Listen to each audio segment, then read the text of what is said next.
Bueno, entonces los invito a que abran sus Biblias en Marcos, capítulo 1, versículo 1. Y antes de entrar un poco en materia, vamos a hacer brevemente unas indicaciones y hablar acerca un poco del libro. Y lo primero que tenemos ahí en nuestros títulos es el título, ¿no? Evangelio de Marcos, el Evangelio según San Marcos. Entonces, la primera pregunta que nos podría surgir es, bueno, ¿por qué se le llama Evangelio? ¿Por qué no tiene el nombre de una carta o de un libro?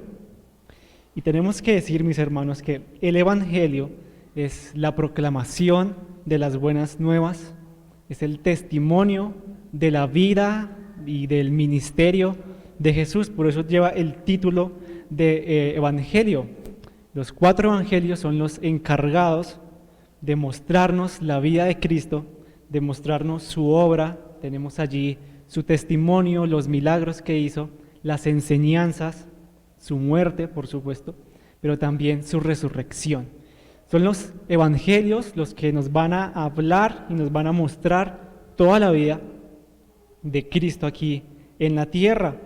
Y cada uno de los 4 evangelios entonces tiene un propósito. Fue escrito cada evangelio con un propósito y con unos receptores específicos. Cada evangelio escribe a un grupo determinado. Entonces, el de hoy, el Evangelio de Marcos, tiene un grupo determinado. Pero antes de hablar hacia quiénes va dirigido este libro, primero tenemos que decir quién es el escritor de Marcos, ¿no? Y aunque para ustedes podría parecer algo lógico, porque está en el título de nuestras Biblias, que es Marcos, pues eso tuvo que tomar tiempo y la iglesia tuvieron que reconocer que fue Marcos quien escribió este libro. El nombre es Juan Marcos, él es el escritor de este evangelio. Y la pregunta es ahora entonces, ¿quién es Juan Marcos? Tenemos 3 datos, 3 reseñas de quién es Juan Marcos.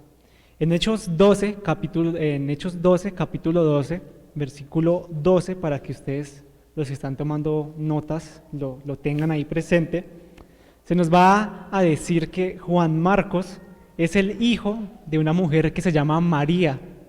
María, en la casa de María, los cristianos se reunían a orar. Eso es lo que narra Hechos 12, versículo 12.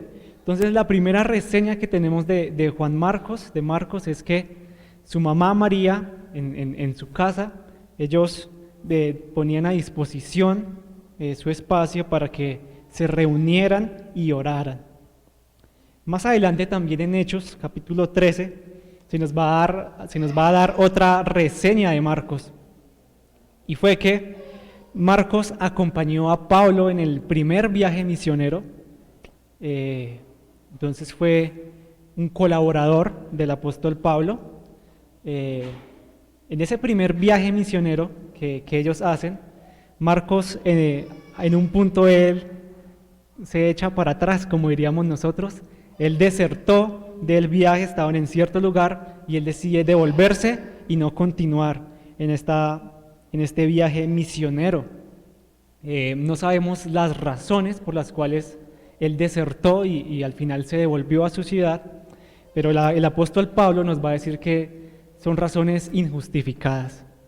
Entonces vamos a notar que hay un poco de desconfianza de parte de Pablo hacia Marcos, y eso se va a notar porque en el segundo viaje que ellos van a hacer, Pablo niega la ida de Marcos. Entonces, a partir de esto, de Marcos haber desertado en ese primer viaje, haber dejado a medias eso, entonces la confianza con Pablo se pierde un poco, pero no se preocupen que más adelante eso se recupera, y Pablo lo va a mencionar en varias de sus cartas. Él lo va a mencionar en Colosenses, él lo va a mencionar en Filemón, y de manera muy particular lo va a mencionar en Segunda de Timoteo.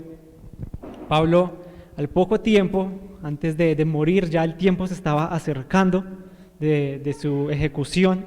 Una de las peticiones que hace Pablo es que Juan Marcos esté a su lado, y uno de sus deseos es que Juan Marcos venga para esos tiempos. Entonces ahí vamos a ver que a pasar el tiempo nuevamente las circunstancias llevaron a que la confianza se volvió a ser fuerte. Entonces esa es la segunda reseña que tenemos de Marcos, fue colaborador de Pablo. Y en tercer lugar, también Marcos fue colaborador de Pedro. Y no solamente fue un colaborador, sino fue un gran amigo, hubo una relación muy estrecha entre Marcos y Pedro, y es la razón por la que muchos de nosotros, cuando mencionamos o hablamos de Marcos, siempre hacemos alusión a Pedro. En su carta, en Primera de Pedro, capítulo 5, verso 13, Pedro le va a llamar hijo mío. Así esa es la descripción que hace Pedro de Marcos, lo nombra como su hijo. Es la razón entonces de esta relación tan estrecha.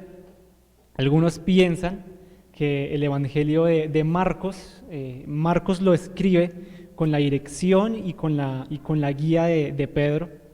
Muchos dicen que es el Evangelio de Pedro, porque es todo el testimonio y fue toda la dirección con que lo escribió Marcos de parte de Pedro.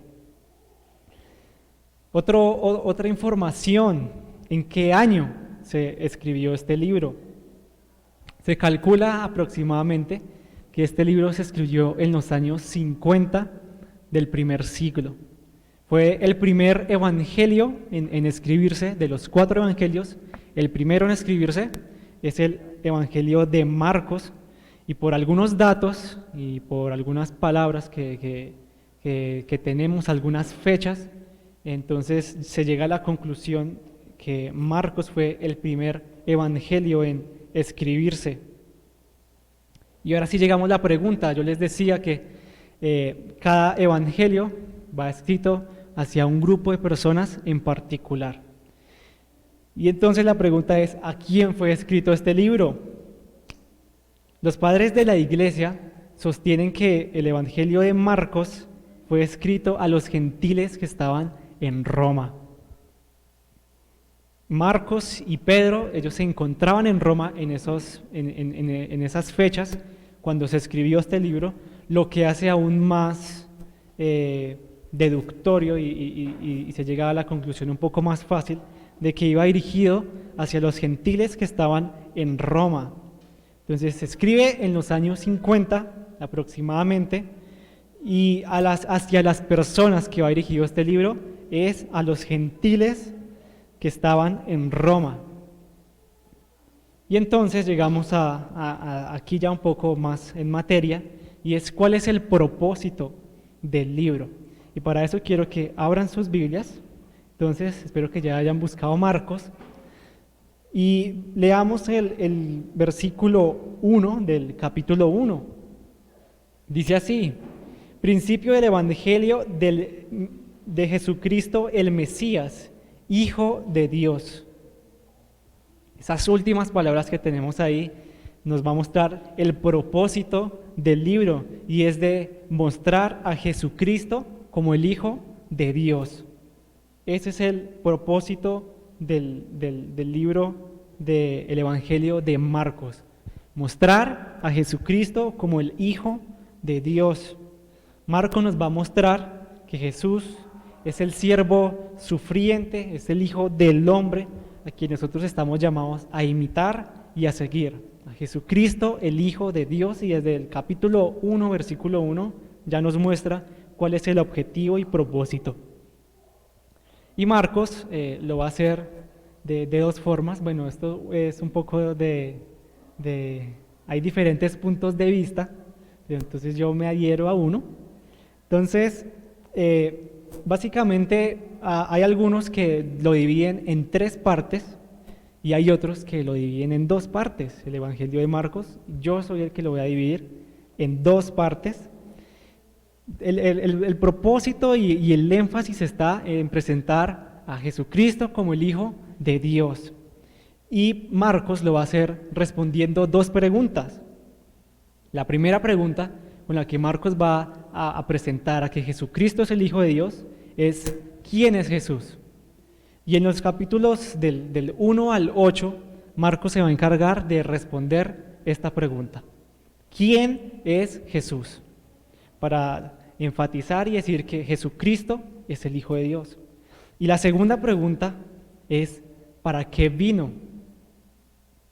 Esa es la siguiente pregunta que Marcos va a responder del capítulo 9 al capítulo 16.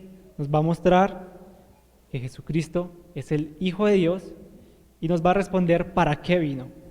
Así que, teniendo en mente ese propósito y ese énfasis particular que es de presentar a Jesucristo como Hijo de Dios, entonces nosotros brevemente trataremos de responder estas dos preguntas. Primera pregunta es: ¿quién es Jesús? Segunda pregunta: ¿para qué vino? Y nos encargaremos unos minutos de responder esta primera pregunta: ¿quién es Jesús?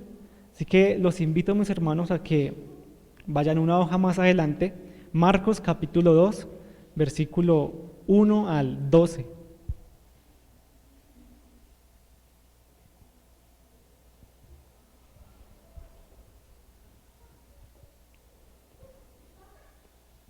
Marcos capítulo 2, versículo 1 al 12. Por título ahí tienen: curación de un paralítico. Dice así: cuando Jesús entró de nuevo en Capernaum, varios días después, se oyó que estaba en casa, y se reunieron muchos, tanto que ya no había lugar ni aun a la puerta, y él les explicaba la palabra. Entonces vinieron y le trajeron un paralítico llevado entre 4 hombres.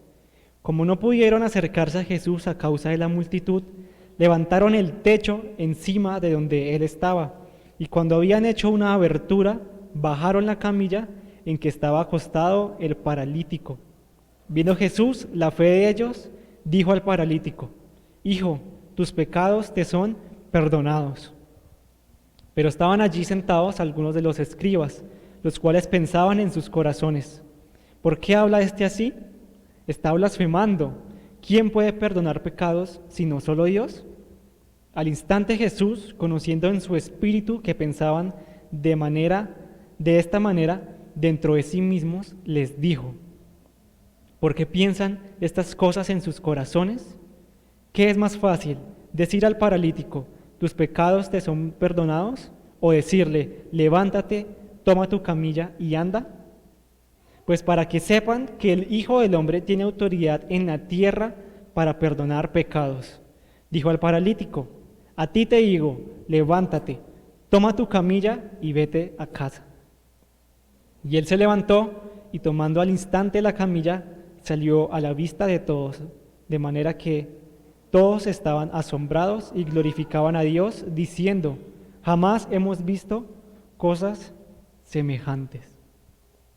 Acá tenemos la historia de la curación a un paralítico, pero si yo pudiera, yo no le pondría el título curación a un paralítico, sino yo le pondría el perdón a un paralítico.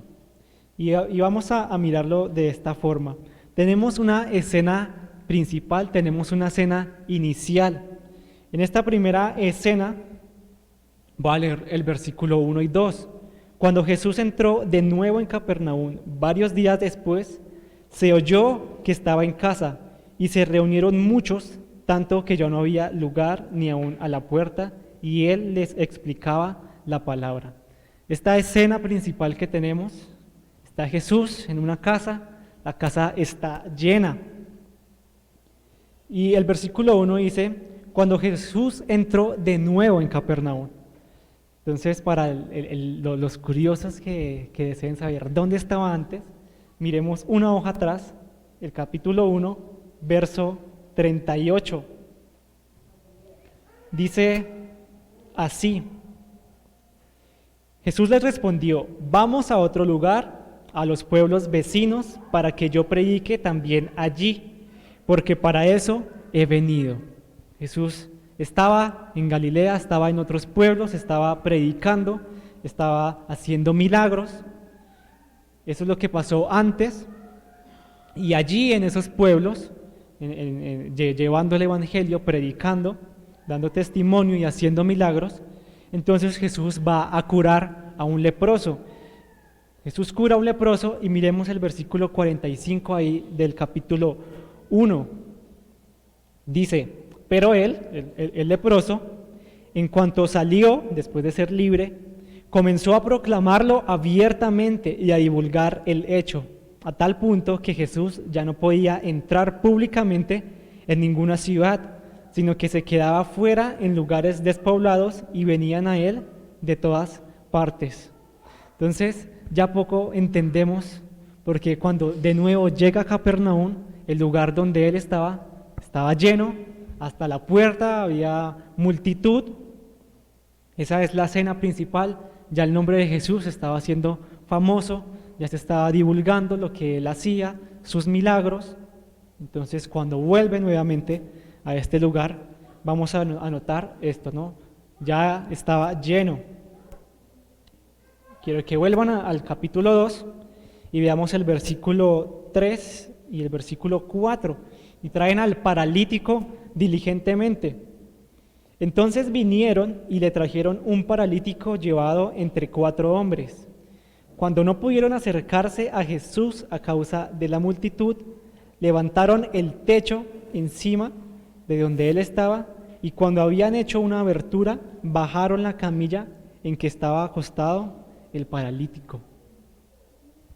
Dije que lo habían traído diligentemente, porque al ver la multitud, al ver que no podían entrar por la puerta, entonces estos hombres lo que decidieron fue, como algunos tienen por costumbre de manera ilícita, entrarse por los techos, abrir un hueco y bajar al paralítico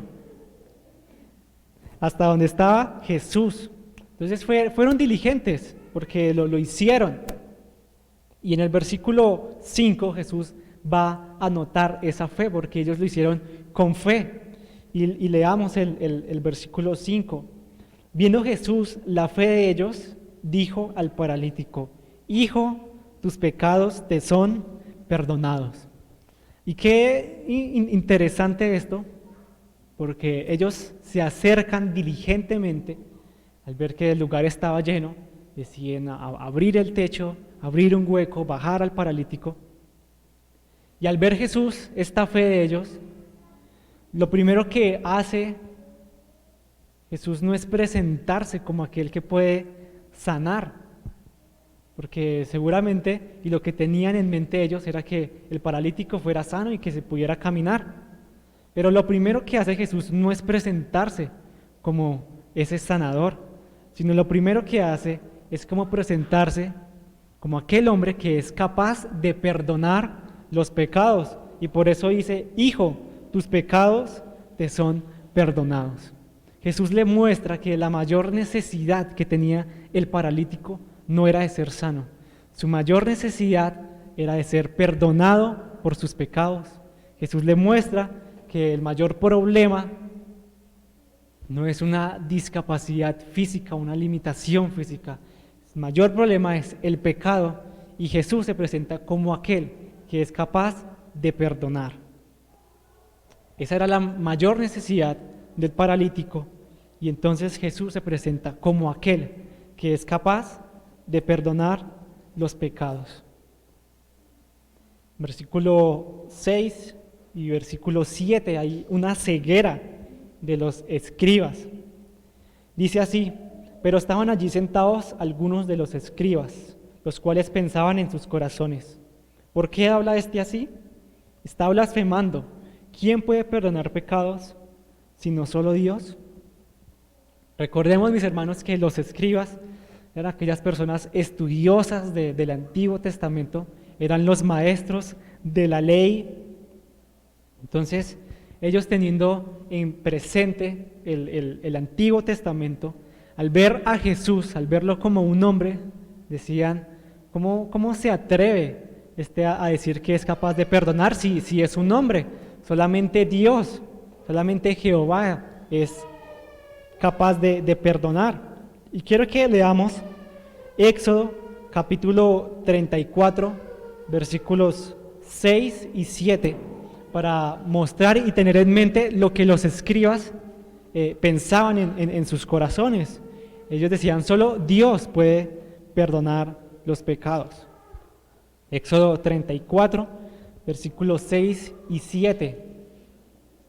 Dice así: el Señor, Dios compasivo y clemente, lento para la ira y abundante en misericordia y verdad, que guarda misericordia a millares. Y ojo acá, el que perdona la iniquidad, el Señor, la transgresión y el pecado, y no tendrá por inocente al culpable, que castiga la iniquidad de los padres sobre los hijos y sobre los hijos de los hijos hasta la tercera y cuarta generación.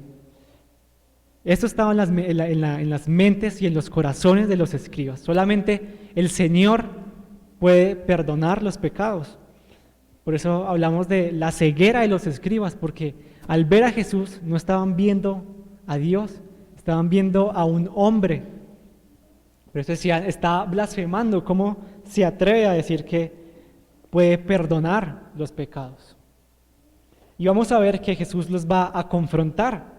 Y leamos en Marcos 2, versículo 8, la confrontación que hace el Señor, Jesús. Dice así: al instante Jesús, conociendo en su espíritu que pensaban de esa manera dentro de sí mismos, los escribas, les dijo: ¿por qué piensan estas cosas en sus corazones? ¿Qué es más fácil? ¿Decir al paralítico, tus pecados te son perdonados? ¿O decirle, levántate, toma tu camilla y anda? Pues para que sepan que el Hijo del Hombre tiene autoridad en la tierra para perdonar pecados. Acá Jesús va a hacerle la confrontación a los escribas, se está dirigiendo a los escribas, que en sus corazones le acusaban de blasfemo. Y va a haber un dilema y Jesús le va a presentar a los escribas unas preguntas, y es las que están en el versículo 9. Voy a leerlo nuevamente. ¿Qué es más fácil?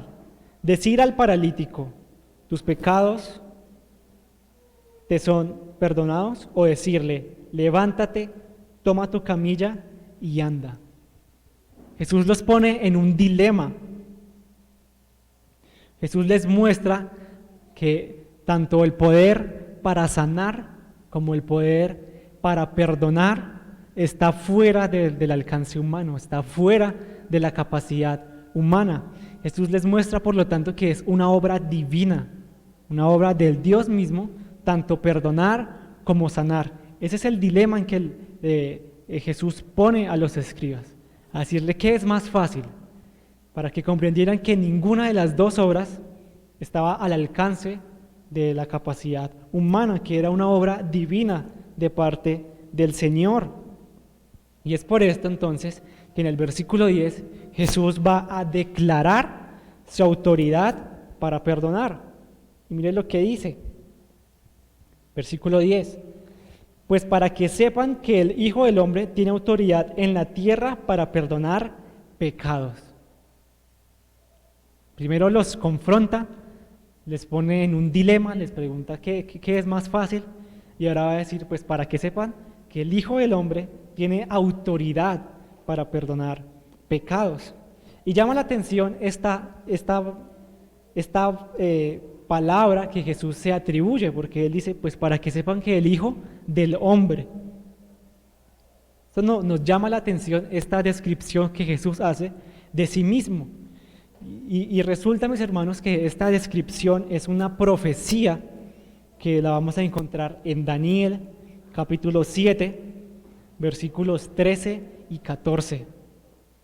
Jesús se atribuye este nombre, el Hijo del Hombre, de una profecía que estaba en Daniel. Y la voy a leer. Daniel, capítulo 7, versos 13 y 14. Uno como hijo de hombre, que se dirigió al anciano de días y fue presentado ante él. y le fue dado dominio, gloria y reino, para que todos los pueblos, naciones y lenguas le sirvieran. Su dominio es un dominio eterno que nunca pasará, y su reino uno que no será destruido. Él mismo se atribuye a esta profecía. Él mismo dice: a mí se me ha dado el poder, el dominio, la gloria. Así que parte de este dominio es perdonar pecados, porque es Dios mismo. Jesús, pero siendo hombre, tiene su parte divina, porque es Dios. Y es entonces porque tiene esta característica de ser divino, de ser Dios, que tiene la capacidad de perdonar los pecados. Solamente Dios lo puede hacer. Jesús está atribuyendo esta profecía. Parte de ese dominio que se le ha dado corresponde en perdonar los pecados. Pero los escribas no comprendían esto. Por eso hablamos de la ceguera de los escribas, porque ellos no entendían y no veían a Jesús como el Hijo de Dios, veían a un hombre. Entonces Jesús muestra su autoridad, declara su autoridad diciendo: el Hijo del Hombre tiene autoridad para perdonar los pecados. Y Jesús no solamente lo va a declarar, sino lo va a reafirmar. Y leamos el versículo 11 y el versículo 12. Dijo al paralítico: a ti te digo, levántate, toma tu camilla y vete a casa. Él se levantó y, tomando al instante la camilla, salió a la vista de todos, de manera que todos estaban asombrados y glorificaban a Dios diciendo: jamás hemos visto cosa semejante. La manera como Jesús reafirma su poder para perdonar pecados es sanando al paralítico. ¿Qué quiero decir? Que la sanidad es la señal del perdón en este pasaje que estamos viendo. Jesús le dice: toma tu camilla, levántate y anda. Esa es la señal que Jesús afirma y evidencia que Él tiene el poder para perdonar los pecados. Recordemos que hace un momento Jesús los confrontaba, les decía que tanto el poder para sanar como el poder para perdonar estaba fuera de la capacidad humana, que eso correspondía a la obra divina de Dios, y Él en su autoridad podía hacerlo, y Él lo reafirma. Y su sanidad física, la sanidad física del paralítico, es la señal del perdón. Por eso les decía que si yo le pudiese poner un título a este pasaje, no le pondría la curación al paralítico, sino el perdón que recibió esta persona.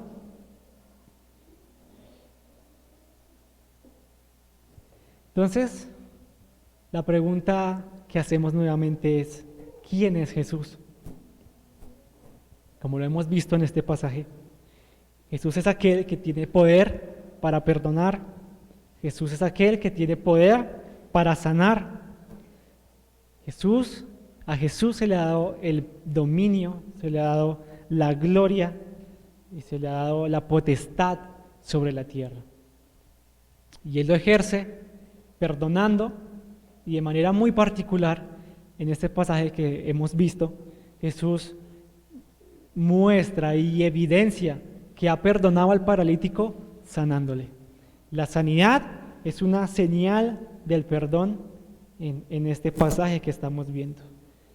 Entonces, Jesús muestra su autoridad como Hijo de Dios.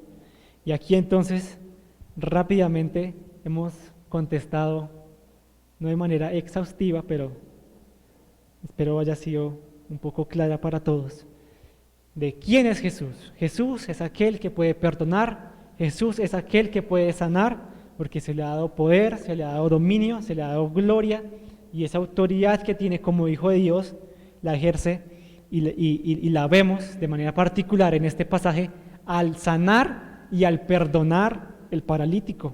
Pero recordemos que más que la sanidad es el perdón. Ese es el punto, que Jesús perdona los pecados. Entonces, primera pregunta del capítulo 1 al capítulo 8, ¿quién es Jesús? Ya lo vimos. Y vamos a responder la segunda pregunta, que es ¿para qué vino? Eso lo vamos a ver desde el capítulo 9 al capítulo 16. Quiero que me acompañen mis hermanos a el capítulo 10 de Marcos. Marcos, capítulo 10, vamos a leer desde el verso 35 hasta el 45.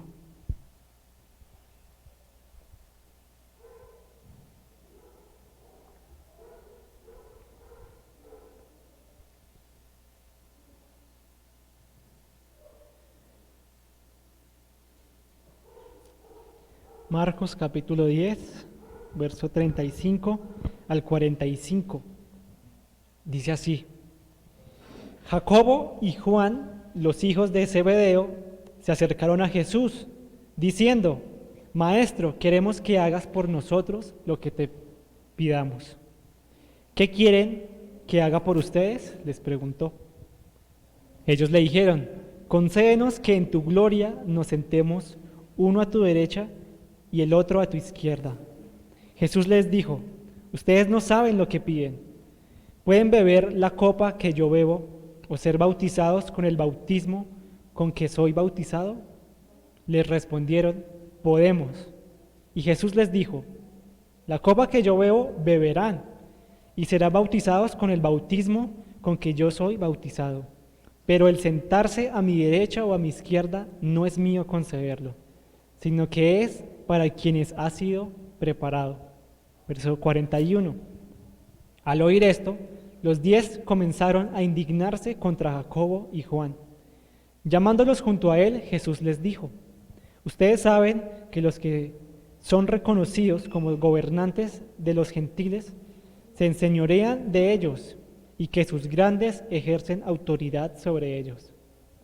Pero entre ustedes no es así, sino que cualquiera de ustedes que desee llegar a ser grande será su servidor. Y cualquiera de ustedes que desee ser el primero será siervo de todos. Porque ni aun el Hijo del Hombre vino para ser servido, sino para servir y para dar su vida en rescate por muchos. ¿Para qué vino Jesús? Es la pregunta que este pasaje nos va a mostrar. ¿Para qué vino Jesús? Hay una cena inicial nuevamente y hay una petición de parte de Jacobo y Juan. Va a leer el verso 35 al 37. Jacobo y Juan, los hijos de Zebedeo, se acercaron a Jesús diciendo: Maestro, queremos que hagas por nosotros lo que te pidamos. ¿Qué quieren que haga por ustedes?, les preguntó.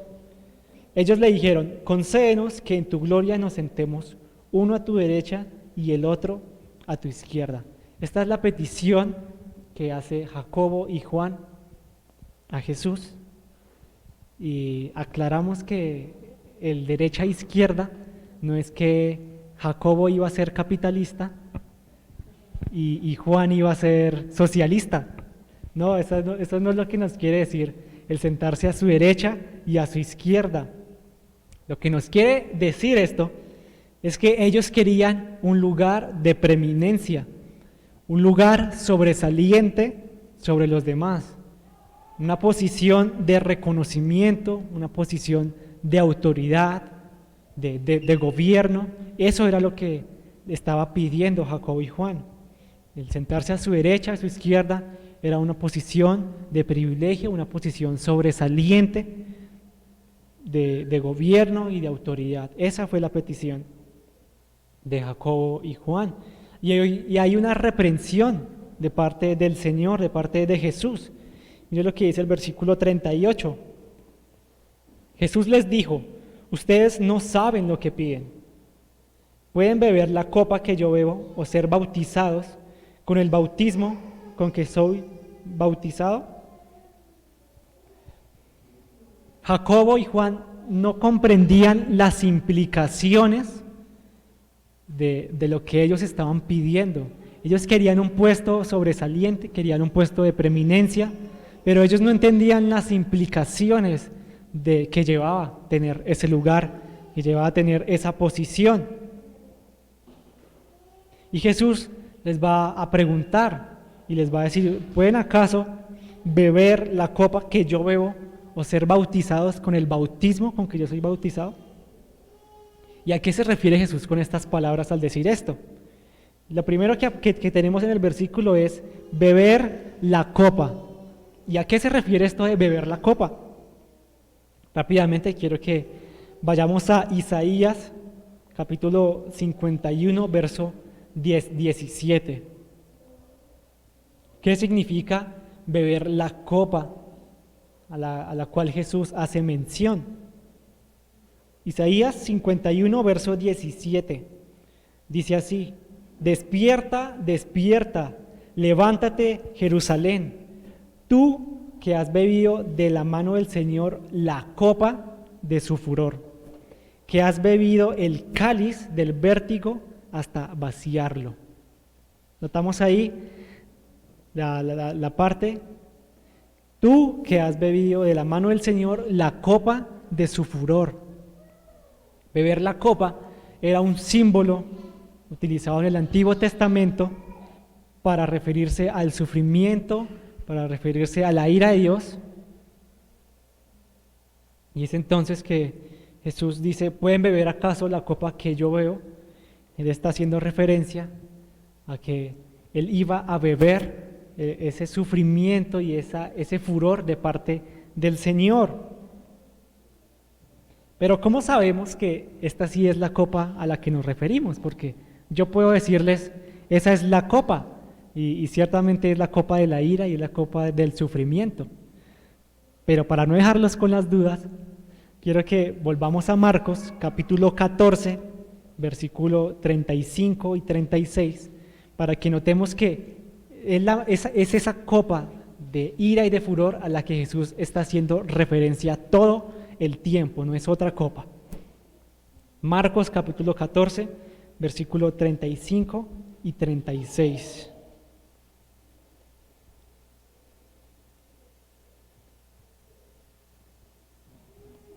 Dice así: adelantándose un poco, se postró en tierra y oraba que si fuera posible pasara de él aquella hora. Y decía: Abba Padre, para ti todas las cosas son posibles. Aparta de mí esta copa, pero no sea como yo quiero, sino lo que tú quieras. Acá Jesús nuevamente hace mención a esa copa, y el pasaje en el que nos encontramos es que Jesús ya está en Getsemaní, está ya a punto de ser arrestado, ya ha llegado la hora de la muerte, su hora ha llegado para el sufrimiento, y él dice acá: aparta de mí esta copa, pero no sea como yo quiero, sino como tú quieras. Jesús nuevamente hace referencia a esta copa para referirse a ese momento de la muerte y el sufrimiento que él había de sufrir. Y volviendo al pasaje de Marcos 10 que estamos analizando, primero dice beber la copa. Ya sabemos qué copa era, ¿no? La copa de la ira y del sufrimiento.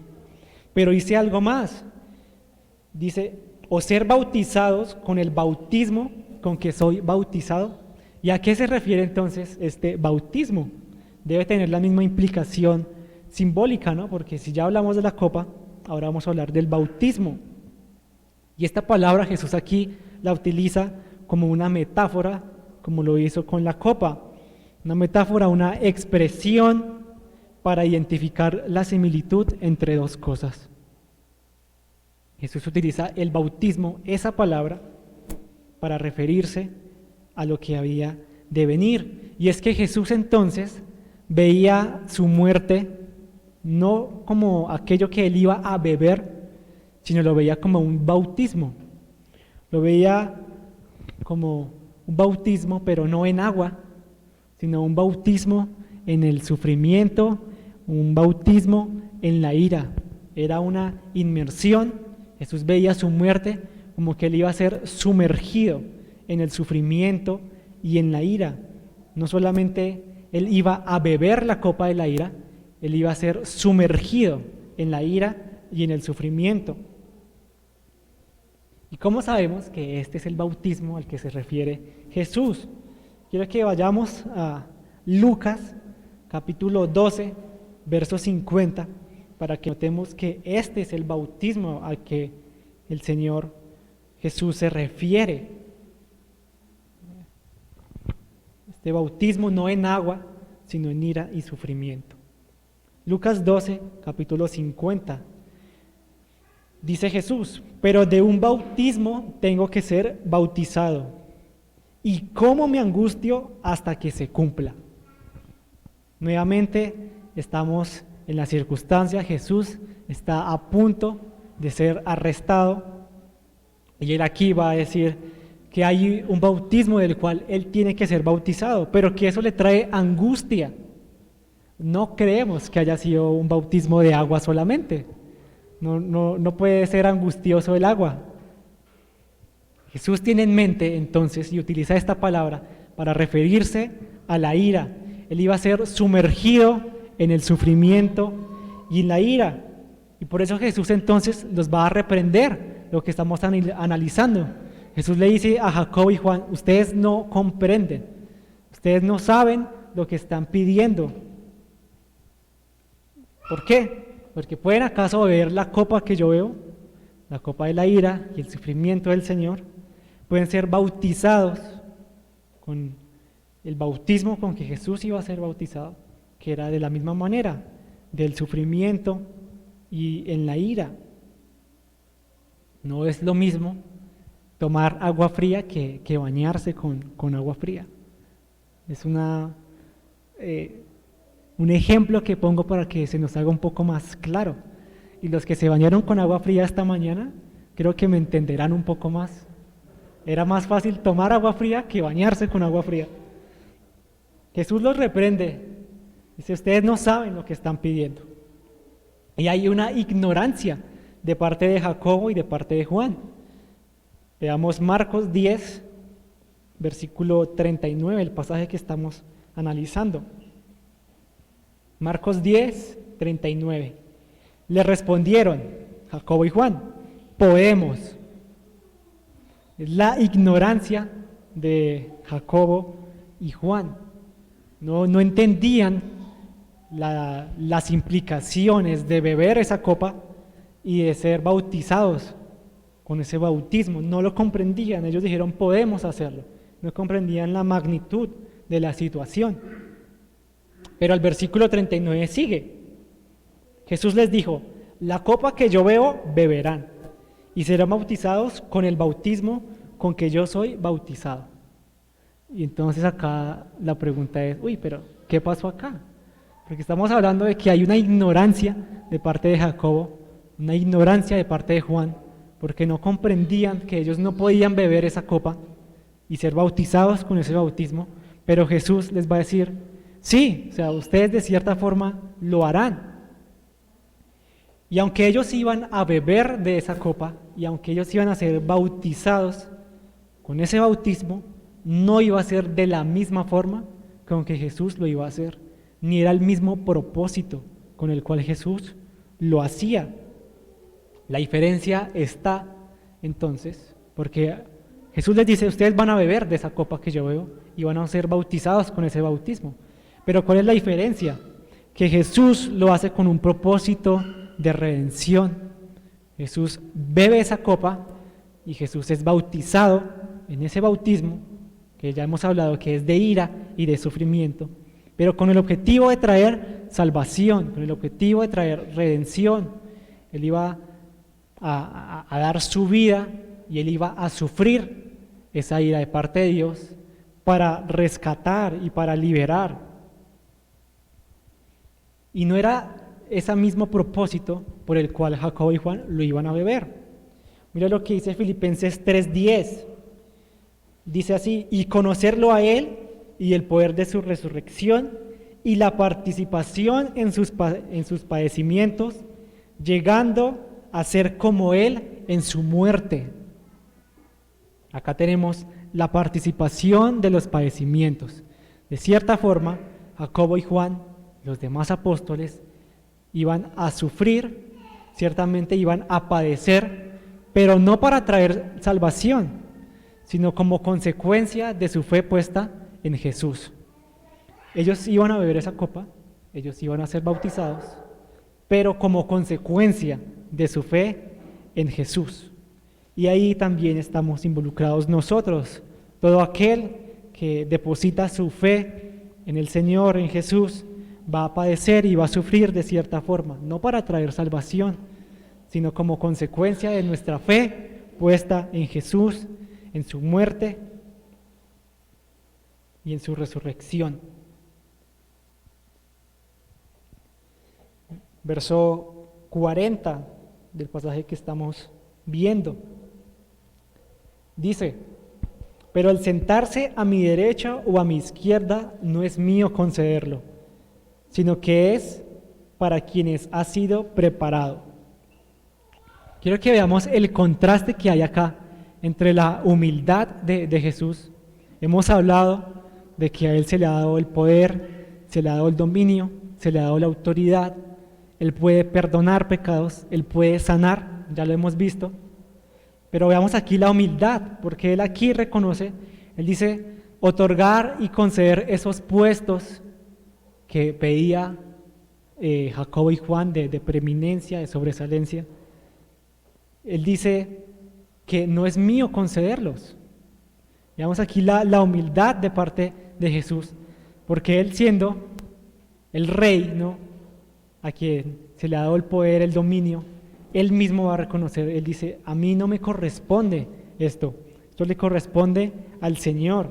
Entonces veamos aquí la humildad de Jesús con el orgullo de los apóstoles, porque ellos ignorantemente estaban pidiendo un puesto de preeminencia, estaban pidiendo un puesto sobresaliente, un puesto sobre los demás para gobernar, para liderar. Y Jesús siendo el mayor gobernante y Jesús siendo el mayor rey, Él va a mostrar su humildad y Él va a decir, no es mío conceder esos puestos, me corresponde al Padre. Entonces veamos el contraste y la humildad de parte de nuestro Señor Jesús y la de los apóstoles. Y el pasaje sigue, versículo 41. Al oír esto, los 10 comenzaron a indignarse contra Jacobo y Juan. Hay una indignación de los otros 10 apóstoles contra Jacobo y Juan por la petición que le hace a Jesús. Y la indignación no consiste en que ellos dijeron, no, pero ¿cómo se atreven a decirle eso a Jesús? O sea, qué falta de respeto, ¿cómo se atreven a pedirle eso al Señor? No, en eso no consistía la indignación de los demás apóstoles. Su indignación consistía en que ellos querían lo mismo que Jacobo y Juan. Ellos también querían esos puestos de preeminencia, ellos también querían esos puestos sobresalientes. Y nosotros vamos a mirar mal a Jacobo y Juan, y los 10 quedan aparte, no. Los 12 estaban involucrados y en los 12 estaba ese mismo deseo. Y en eso consiste la indignación de los demás apóstoles. Ellos querían esos puestos. Y no era algo que venía, que surgió en este momento de la historia y ya. Esto ya había pasado. Mire lo que dice Marcos capítulo 9, verso 35, verso 33 al 35. Llegaron a Capernaum y estando ya en la casa, Jesús les preguntaba, ¿qué discutían por el camino? Pero ellos guardaron silencio, porque en el camino habían discutido entre sí quién de ellos era el mayor. Esta es la segunda vez que ellos vuelven y se evidencia nuevamente el deseo que tenían todos los apóstoles. Como lo acabamos de leer en Marcos 9, habían discutido por quién de ellos era el mayor. Pero solamente hay 2 que se acercaron a Jesús a pedírselo. Solamente fue Jacobo y Juan. Pero nos damos cuenta que eran los 12. Todos estaban ahí metidos. Todos querían ese puesto. Todos estaban involucrados. Todos tenían ese mismo deseo en el corazón de poder estar en ese puesto. La indignación consistía de los otros 10 apóstoles, que ellos comprendieron que esos puestos de derecha e izquierda de honor no correspondía para Jacobo y Juan, sino cada uno de ellos decía, ese puesto me corresponde a mí, y en eso está la indignación. Pero el pasaje sigue, verso 42, dice así, llamándolos junto a él, Jesús les dijo, ustedes saben que los que son reconocidos como gobernantes de los hijos, ustedes saben que los que son reconocidos como gobernantes de los gentiles se enseñorean de ellos y que sus grandes ejercen autoridad sobre ellos. Pero entre ustedes no es así, sino que cualquiera de ustedes que desee llegar a ser grande será su servidor. Y cualquiera de ustedes que desee ser el primero será siervo de todos. Y voy a leer el versículo 42 en la versión NBI para que lo comprendamos un poco mejor. Jesús está hablando de los reinos distintos. Dice así, como ustedes saben, los que se consideran jefes de las naciones oprimen a los súbditos y los altos oficiales abusan de su autoridad. Jesús les muestra que el deseo que tenían los apóstoles no era el correcto. Los apóstoles seguramente tenían en mente o en su idea que el reino de Dios era semejante o era igual en cuanto a las posiciones y el orden de jerarquía como lo era aquí en la tierra. Por eso ellos pedían esos puestos. Y Jesús se va a encargar de mostrarles que no es correcta la visión que ellos tenían del reino. Jesús mismo les dice, ustedes no se dan cuenta que aquí en el reino de la tierra, los que gobiernan abusan de los que tienen por súbditos. Jesús acá les empieza a cambiar la perspectiva y les empieza a mostrar que el reino celestial no funciona igual, no funciona de la misma manera. Y en el versículo 43 y 44 vamos a ver eso, que el reino de nuestro Señor es diferente. Dice, pero entre ustedes no es así, sino que cualquiera de ustedes que desee llegar a ser grande, será su servidor. Y cualquiera de ustedes que desee ser el primero, será servidor de todos. El Señor acá les dice, el reino mío es diferente. El que quiere ser grande y el que quiere un puesto grande, entonces debe hacerse el último, tiene que humillarse y servir para ser exaltado. Los reinos son diferentes. Acá Jesús les está diciendo, olvídense de lo que tienen por mente y de esa posición que ustedes están añorando y desean. Jesús les está diciendo con estas palabras, olvídense de eso. Porque en mi reino el que quiere ser grande debe servir y debe humillarse. Y Jesús, de manera gloriosa, se va a poner como el mayor ejemplo. Veamos el versículo 45. Porque ni aun el Hijo del Hombre vino para ser servido, sino para servir, y para dar su vida en rescate por muchos. Jesús va a corregir el pensamiento de los apóstoles con su propio ejemplo.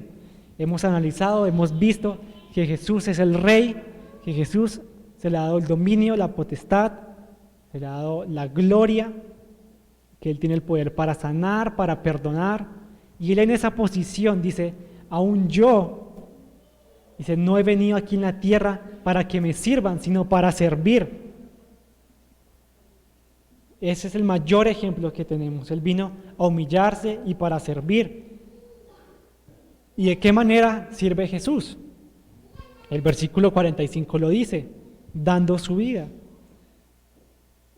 Dice así, porque ni aun el Hijo del Hombre vino para ser servido, sino para servir. Y para dar su vida en rescate por muchos. La manera como Jesús vino a servir fue dando su vida, mis hermanos. Él vino, se humilló, ya hemos hablado de la posición, que se le ha dado dominio, poder y gloria, pero Él viene a servir dando su vida por el rescate de muchos. Su servicio consistió en dar su vida para rescatarnos. Bebió esa copa de la ira de la que hablamos, fue bautizado, fue sumergido en esa ira y en ese sufrimiento del que hablamos para hacernos libres. En eso consiste su servicio, que Él pagó nuestra deuda, la cual nosotros debíamos sufrir, la cual nosotros teníamos que llevar por nuestros pecados. Él en servicio sufrió y llevó eso para hacernos libres. Así que la pregunta que tratábamos de responder, ¿para qué vino? Para dar su vida en rescate de muchos. ¿De qué manera sirvió? Dando su vida, sufriendo la ira de Dios. Entonces, recordemos, el énfasis y el propósito del libro es mostrar a Jesucristo como el Hijo de Dios. Rápidamente, para recordar que vimos en la sanidad del paralítico, ¿cómo vemos a Jesucristo, el Hijo de Dios? Él muestra su autoridad como Hijo para perdonar los pecados. Él mismo dice: se me ha dado poder, se me ha dado dominio, se me ha dado gloria. Entonces vemos a Jesucristo, Hijo de Dios, en la sanidad del paralítico, en la curación al paralítico, mostrando que es su autoridad para perdonar. Y en la petición de Jacobo y Juan, ¿cómo vemos a Jesucristo, Hijo de Dios? Y es que vemos a Jesús como ese servidor que vino a dar su vida, siendo el Rey. Vemos a Jesucristo, Hijo de Dios, haciéndose humilde y al dar su vida por el rescate de muchos. Su autoridad para perdonar se completa en su muerte. Jesús tiene autoridad para perdonar. Y fue Él quien dio su vida para eso. Así que es por eso que Él tiene la autoridad para perdonar los pecados. Y es de esta manera entonces, como Jesucristo, mis hermanos, es el Hijo de Dios. ¿Quién es Jesús? ¿Y para qué vino? Rápidamente, algunas aplicaciones ya para terminar. Vemos que Jesús no solamente es el médico del cuerpo, sino también del alma, y eso fue muy evidente en la sanidad del paralítico. Él tiene poder para perdonar nuestros pecados. Si hay esta mañana algún amigo que nos acompaña el día de hoy, la invitación es que se acerque a Jesús, que es el médico del alma, no solamente del cuerpo. Él es aquel que puede perdonar, y Él perdona porque Él mismo ha dado su vida para perdonar nuestros pecados. Él dio su vida y es por esa razón que Él nos puede perdonar. Así que la invitación es para que vayamos a Él con confianza, reconozcamos a nuestro Señor lo que es y lo que hizo. También vimos en el pasaje de la sanidad que Jesús claramente tiene poder sobre la parte física y sobre la salud. Así que la invitación también es para que oremos, para que se haga su voluntad, ¿no? Él sana, pero sí es su voluntad. Pero no nos cansemos de pedir, mis hermanos, por nuestra salud, y no nos cansemos de pedir para que el Señor en su voluntad nos conceda su salud, no condicionándolo, porque si Él no lo quiere hacer, no lo hace, y nadie le va a decir que está mal, porque Él es el Señor. Y a mis hermanos quisiera hacerle algunas preguntas. ¿Queremos un puesto de privilegio, lo que vimos en el pasaje de la petición de Jacobo y Juan? ¿Queremos esos puestos de honores, esos puestos sobresalientes? Pues ya sabemos lo que toca hacer. Toca humillarnos, toca servir a los demás, y no con el fin y no con la motivación de obtener esos puestos, sino con el objetivo de glorificar a nuestro Señor. Una pregunta más: ¿Eres de los que busca ser atendido siempre en la iglesia? ¿Somos de los que buscamos siempre sentarnos y que nos sirvan? Pues recordemos el ejemplo del Señor Jesús, que él, aún siendo rey, no vino para servir, para ser servido, sino para servir. Entonces, la invitación es para que sirvamos también. Y por último, ¿cómo reaccionamos cuando son otras personas las que tienen los puestos de privilegio? Cuando son otras personas las que tienen esos puestos sobresalientes, ¿de qué manera reaccionamos nosotros? Quiero que meditemos en ello, que vayamos a nuestro Señor reconociendo si nuestra actitud al ver que es otra persona la que tiene esos puestos de preeminencia y sobresalientes, que quisiéramos nosotros, pero que los tienen otras personas. Vayamos a nuestro Señor si de verdad eso produce algo bueno en nosotros. Y si el Señor tiene que hacer su obra y quitar todas esas motivaciones y toda esa envidia incorrecta, pues Él es aquel que puede perdonar y aquel que puede restaurar, mis hermanos. Oremos y demos gracias al Señor por su palabra. Amado Padre, te damos las gracias, oh Señor, porque sabemos que eres tú, es tu palabra la que hace efecto en nosotros.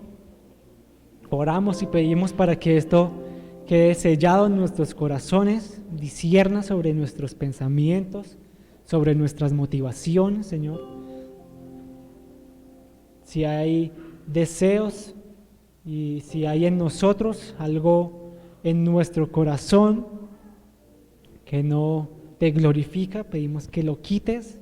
Pon en nosotros un corazón humilde en servicio, Padre, para tu honra y para tu gloria. Reconocemos que tú eres el Señor, que tú eres aquel que puede perdonar nuestros pecados.